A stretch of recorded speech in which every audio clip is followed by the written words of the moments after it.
and then a minute later you've been doing some work.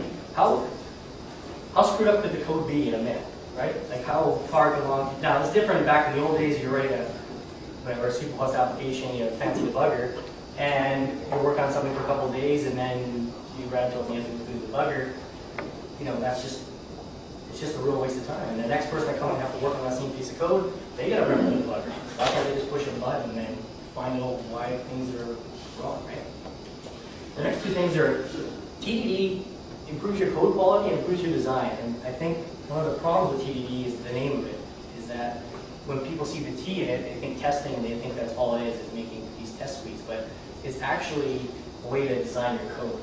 And you don't really see this initially, or you don't see this without actually trying it yourself, but when you're doing TDD, it becomes really hard to write a method that's really long, that has 40 if-then-else statements or 3 different control paths through the code, because in order to test each one of those control paths, you would have to actually write a test for all that kind of stuff.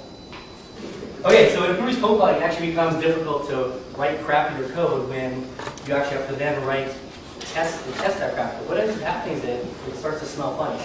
You're writing tests, and when you're writing these tests, you find that you're trying to, in order to test the method, you have to set up a bunch of stuff.